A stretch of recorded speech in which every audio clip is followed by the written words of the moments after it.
They're warned not to go near the water. Old stories whispered of something lurking beneath, a creature with twisted limbs, slick skin, and fingers like claws. A thing that watched and waited. But Tom Harris never believed in ghost stories.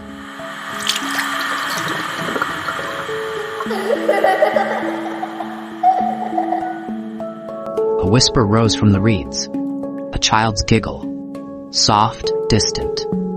He turned, scanning the empty marsh. No one was there.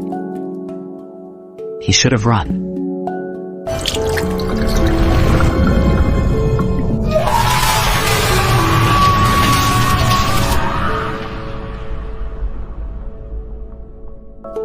The villagers found his body the next morning, face frozen in terror, limbs bruised black. The Grindylow waits.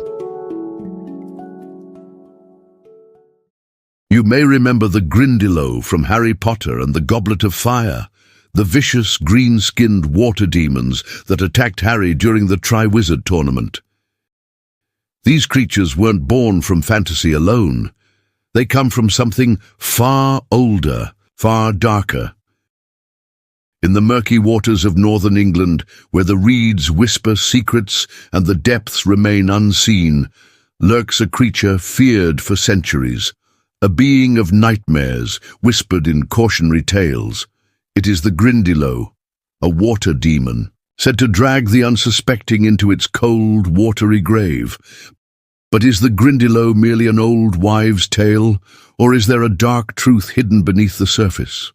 This is the story of the Grindylow.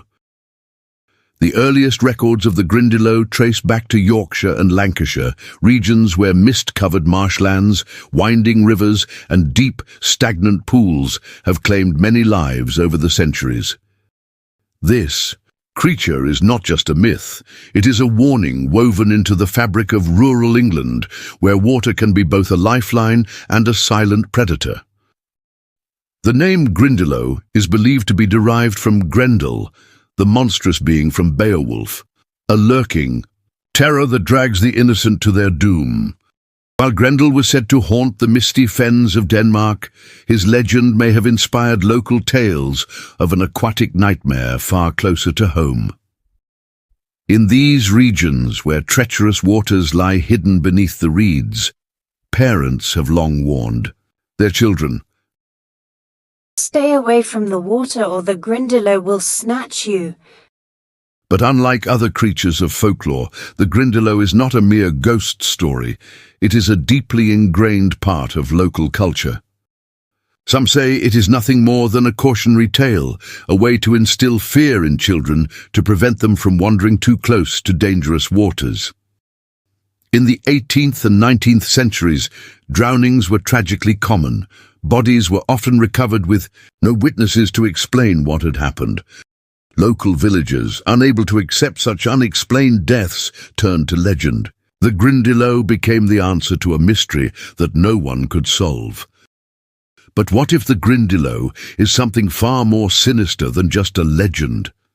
Some believe that deep beneath the water's surface, something still lurks, waits, and watches, ready to claim its next victim. Descriptions of the Grindylow vary, but all share a common theme. This is no benevolent spirit.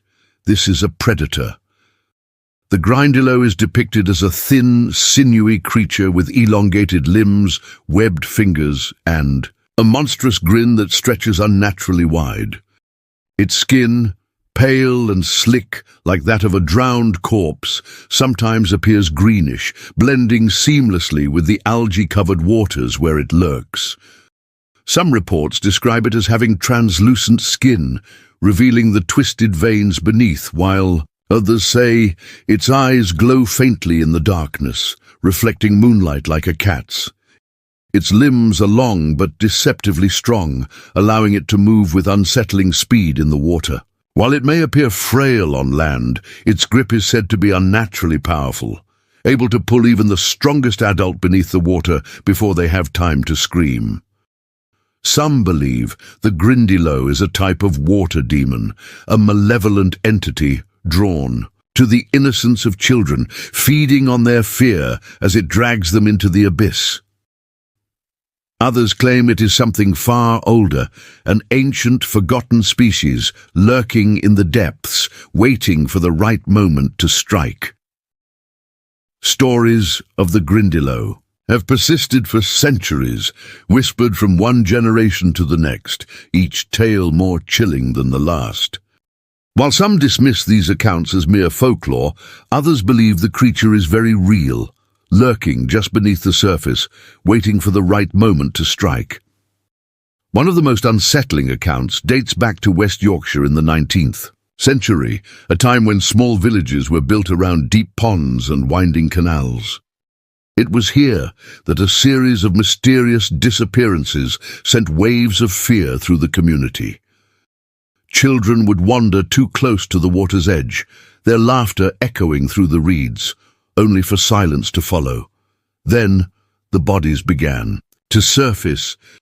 Some were found bloated and lifeless, their limbs dark with bruises, as if they had been gripped by an unseen force. Others were never found at all, their names forever lost to the murky depths. The villagers spoke in hushed voices, afraid to name the horror outright, but everyone knew the truth. The Grindylow had taken them. Black and white newspaper clippings tell the story as it was recorded. Mysterious drownings of two brothers, 1863. Bodies found in marsh, local authorities baffled. Some claim to have seen a shadow moving beneath the surface, larger than any fish, but not shaped like a man. It was something else, something inhuman. But the legend did not fade, even as the world modernized, as electric lights replaced candle flames and old superstitions were cast aside, the Grindylow remained. As recently as the 20th century, reports of a strange presence lurking in the marshlands of Lancashire continued. Fishermen spoke of an unseen hand brushing against their legs in the shallows, as if something just out of sight was testing their weight, measuring their strength. Parents reported hearing their children talking to someone by the water, speaking of a smiling man in the pond, only to rush over and find no one there. And then there are the whispers from those who have ventured into the water themselves, only to feel a sudden grip, a pull downward, and the crushing realization that they were not alone. Most made it back to shore, some did not, and those who did, they refused to speak of what they saw beneath the surface. Perhaps some things are better left unsaid. The Grindylow, a creature of nightmare, a whispered warning, a shadow lurking just beneath the water's surface. But could it be something more? For centuries, scholars and folklorists have debated the true nature of the legend. Some argue that the tale of the Grindylow serves a practical purpose, a chilling yet effective way to instill fear in children and keep them away from dangerous waters. Before modern safety measures, before lifeguards, fences and warning signs, folklore was the only protection. The fear of the Grindylow was a lesson wrapped in terror. Stay away, or you will be taken. But not everyone believes the Grindylow is just a cautionary tale. Many cultures have their own version of the Grindylow. In Celtic tradition, there is the Kelpie, a shape-shifting water spirit that drowns its victims. In Slavic mythology, the Rusalka, a vengeful spirit of a drowned woman, waiting to pull others into the abyss. The common theme? Water is treacherous, and the beings that dwell in it are not to be trusted. The Grindylow is simply England's terrifying answer to these myths. A series of images fade onto the screen, dark illustrations of the Kelpie, the Rusalka, the Nyckin of Norse folklore, all eerily similar, all depicting creatures that lure, ensnare, and drown. Is it possible that the Grindylow is just one of many, a different name for an ancient and universal fear? Or could there be something even older behind the legend?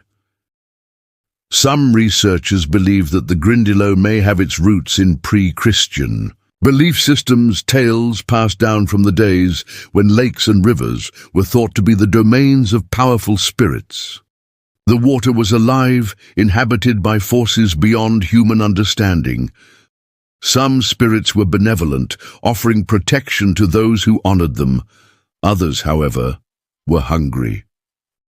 Perhaps, they suggest, the Grindylow is not just a story, but the lingering memory of something that once was. Something that might still be there, hidden in the depths, waiting.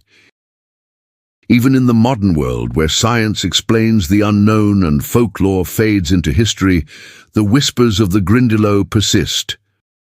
In rural villages, where old traditions still cling to life, some parents continue to warn their children, "Don't go too close to the water." The Grindylow waits. These warnings are often dismissed as remnants of a bygone era, yet the fear remains. By the banks of an ancient pond, a mother's voice cuts through the still air as she calls her child back from the water's edge. The little one hesitates, staring at the dark ripples, their imagination running wild. For a brief moment, the surface stirs unnaturally, perhaps just the wind, perhaps something else. The mother pulls them away, her grip firm. This lingering fear of the unseen raises an unsettling question. Could the Grindylow still exist, hiding in some forgotten, shadowy corner of England's waterways? Or does it now live in something far, more enduring, our collective imagination, our deepest fears? If there's one place the Grindylow has certainly survived, it's in modern storytelling. For years, the legend was confined to old books, obscure folklore collections, and local ghost stories. Then, in the early 21st century, the Grindylow was revived in the mainstream, taking on new life in one of the most famous fantasy franchises of all time, Harry Potter.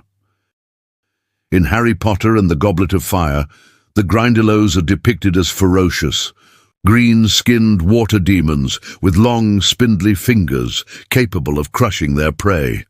Their introduction in the series brought this once-forgotten creature back into the public eye. Millions who had never heard of the Grindylow before suddenly feared it, picturing its sharp claws, its glowing eyes, its hunger.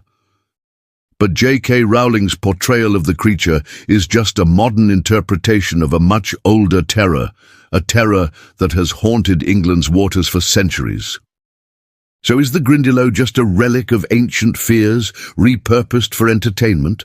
Or do these stories persist for a reason, because deep down some part of us still believes? Even today, when we peer into the murky depths of an old, forgotten pond, we can't help but wonder, what if something is looking back? The Grindylow may be nothing more than a legend, a story to keep children safe from the depths. But the next time you pass by a lonely pond, listen closely. If you hear the whisper of water, the distant giggle of something unseen, ask yourself, is it just the wind or something watching, waiting beneath?